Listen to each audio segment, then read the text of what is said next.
Assalamualaikum warahmatullahi wabarakatuh.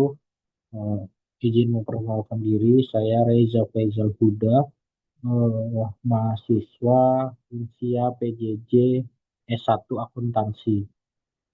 Izin eh, memaparkan presentasi saya, yaitu transformasi sistem pengendalian manajemen dan tata kelola global pada organisasi multinasional untuk UAS SPM.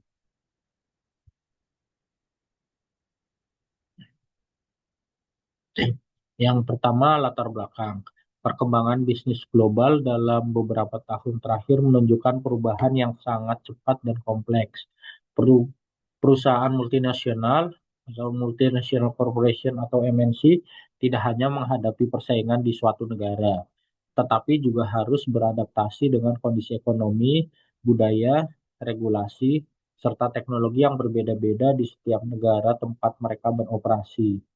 Dalam situasi seperti ini, perusahaan memerlukan sistem pengendalian manajemen atau SPM yang tidak hanya berfungsi untuk mengawasi biaya, tetapi juga sebagai alat strategis untuk memastikan seluruh unit perusahaan bergerak menuju tujuan yang sama. SPM pada perusahaan multinasional harus mampu menyeimbangkan dua hal yang sering bertentangan, yaitu integrasi global dan fleksibilitas lokal. Di satu sisi, kantor pusat menginginkan standar dan strategi yang seragam. Namun di sisi lain, anak perusahaan di berbagai negara memerlukan kebebasan untuk menyesuaikan diri dengan kondisi pasar lokal. Oleh karena itu, sistem pengendalian yang digunakan tidak bisa bersifat kaku, melainkan harus menyesuaikan dengan situasi yang dihadapi perusahaan. Menurut pendekatan teori kontingensi, sistem pengendalian yang efektif harus sesuai dengan kondisi organisasi, teknologi yang digunakan, serta lingkungan eksternal yang dihadapi. Dengan berkembangnya teknologi informasi, terutama sistem informasi akuntansi berbasis digital, perusahaan kini dapat memperoleh data secara real time. Hal ini memungkinkan pengambilan keputusan yang lebih cepat dan akurat, sehingga SPM tidak lagi sekadar alat pencatatan, tetapi juga alat perencanaan, pengukuran kinerja, dan manajemen risiko. Selain itu, dalam perspektif Resource Based View atau RBV, kemampuan perusahaan dalam transfer pengetahuan, sistem, dan praktik manajemen ke berbagai negara merupakan sumber keunggulan kompetitif. Sistem pengendalian yang baik dapat membantu perusahaan mengelola sumber daya secara efisien dan memastikan bahwa strategi global tetap selaras dengan kebutuhan lokal. Berikutnya rumusan masalah. Yang pertama, bagaimana peran sistem pengendalian manajemen dalam perusahaan multinasional. Yang kedua, bagaimana pengaruh budaya nasional terhadap desain pengendalian.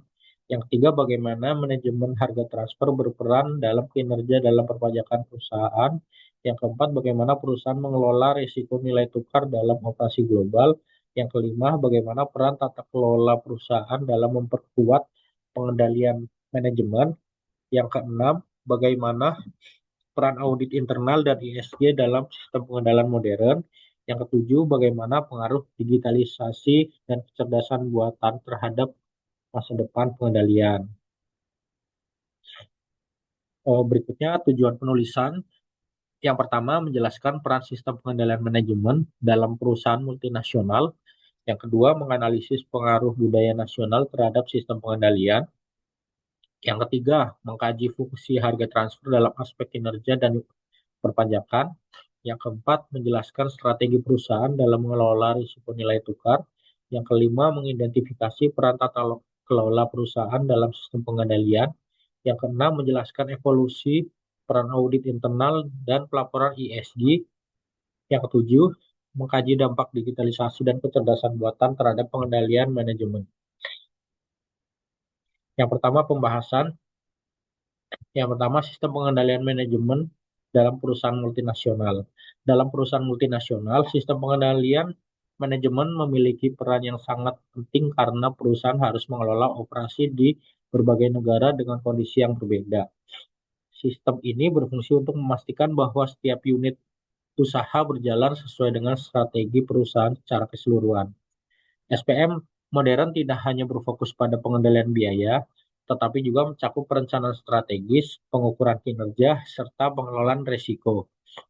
Dengan bantuan teknologi informasi, perusahaan dapat memantau kinerja unit usaha secara real time dan mengambil keputusan lebih cepat. Yang kedua, pengaruh budaya nasional terhadap sistem pengendalian. Budaya nasional memiliki pengaruh besar terhadap efektivitas sistem pengendalian. Setiap negara memiliki nilai, norma, dan kebiasaan kerja yang berbeda. Misalnya, negara dengan tingkat jarak kekuasaan yang tinggi seperti Indonesia cenderung memiliki struktur organisasi yang lebih hierarkis. Dalam kondisi ini, karyawan biasanya lebih menunggu instruksi dari atasan dibandingkan mengambil inisiatif sendiri.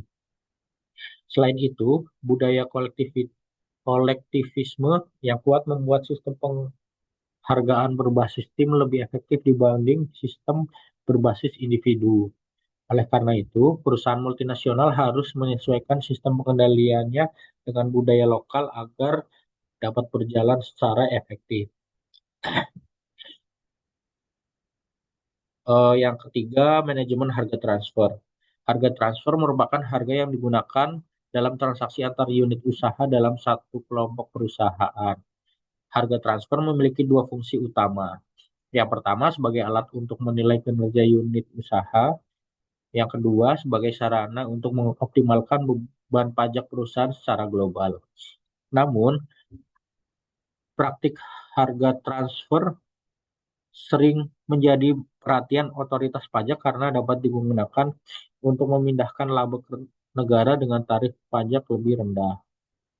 Oleh karena itu, OECD menetapkan prinsip Arm's Length Principle (ALP), yaitu transaksi antar perusahaan afiliasi harus dilakukan seolah-olah antara pihak yang tidak memiliki hubungan. Di Indonesia, praktik harga transfer masih menjadi perhatian karena dapat mempengaruhi penerimaan pajak negara. Oleh sebab itu, perusahaan diwajibkan menyiapkan dokumen seperti master file dan local file untuk membuktikan kewajaran transaksi. Yang keempat, manajemen risiko nilai tukar. Perusahaan multinasional yang beroperasi di berbagai negara tidak dapat menghindari risiko perubahan nilai tukar. Risiko ini dapat mempengaruhi arus kas, laporan keuangan, serta daya saing perusahaan. Untuk mengatasi hal tersebut, perusahaan biasanya menggunakan instrumen lindung nilai seperti kontrak forward. Selain itu, berbagai perusahaan juga menggunakan strategi operasional, seperti memproduksi barang di negara yang sama dengan pasar penjualannya, sehingga pendapatan dan biaya menggunakan mata uang yang sama. Perkembangan teknologi juga membawa perusahaan dalam manajemen risiko. Saat ini, beberapa perusahaan sudah menggunakan kecerdasan buatan untuk memprediksi pergerakan nilai tukar dan mengambil keputusan lindung nilai secara otomatis. Peran tata kelola perusahaan.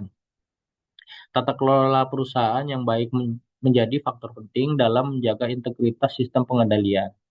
Dewan Direksi memiliki tanggung jawab untuk memastikan bahwa strategi perusahaan sejalan dengan kepentingan pemegang saham. Komite audit berperan dalam mengawasi laporan keuangan dan sistem pengendalian internal. Kehadiran anggota yang memiliki keahlian di bidang keuangan terbukti dapat mengurangi resiko kecurangan. Selain itu, keragaman dalam Dewan Direksi, baik dari segi gender maupun latar belakang budaya, dapat meningkatkan kualitas pengambilan keputusan dan mengurangi resiko kesalahan strategis. Yang keenam, peran audit internal dan ESG.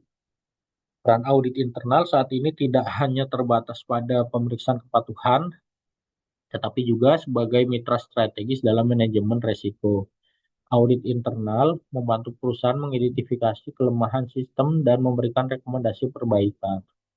Selain itu, muncul peran baru yang disebut ESG Controller. Tugas utama posisi ini adalah memastikan bahwa data non-keuangan seperti emisi karbon dan aspek sosial dilaporkan secara akurat dan dapat diaudit. Hal ini menjadi penting karena investor dan regulator semakin memperhatikan aspek keberlanjutan. Yang ketujuh, digitalisasi dan masa depan sistem pengendalian. Transformasi digital telah mengubah cara perusahaan melakukan pengendalian. Teknologi seperti Internet of Things atau IoT, kecerdasan buatan, dan blockchain memungkinkan perusahaan membantu operasi secara real time. Dengan bantuan AI, perusahaan dapat memprediksi permintaan, mengelola persediaan, serta mengidentifikasi resiko secara lebih cepat. Sementara itu, teknologi blockchain memberikan transparansi dalam rantai pasok, sehingga memudahkan pelacakan barang dari pemasok hingga konsumen. Ke depan, sistem pengendalian manajemen akan semakin berbasis data dan teknologi, sehingga terintegrasi dengan aspek keberlanjutan. Berikutnya kesimpulan. Sistem pengendalian manajemen pada perusahaan multinasional mengalami perkembangan yang signifikan seiring dengan perubahan lingkungan bisnis global. Sistem ini tidak lagi berfungsi hanya sebagai alat pengawasan biaya, tetapi juga sebagai alat strategis yang mendukung perencanaan, pengukuran kinerja, dan manajemen risiko. Selanjutnya, budaya nasional, tata kelola perusahaan, manajemen harga transfer, serta pengelolaan risiko nilai tukar menjadi faktor penting yang memengaruhi efektivitas sistem pengendalian. Selain itu, perkembangan teknologi digital dan kecerdasan buatan juga mendorong perubahan besar dalam cara perusahaan mengelola operasi dan risiko. Yang terakhir, saran. Yang pertama, perusahaan multinasional sebaiknya menyesuaikan sistem pengendalian dengan budaya lokal. Yang kedua, audit internal perlu diperkuat dengan teknologi analisis data. Yang ketiga, perusahaan perlu mulai mengintegrasikan pelaporan ESG ke dalam sistem pengendalian. Berikut paparan dari saya. Mohon maaf jika ada kekurangan eh, dan mohon dimaafkan jika ada kata-kata yang tidak berkenan. Terima kasih. Wassalamualaikum warahmatullahi wabarakatuh.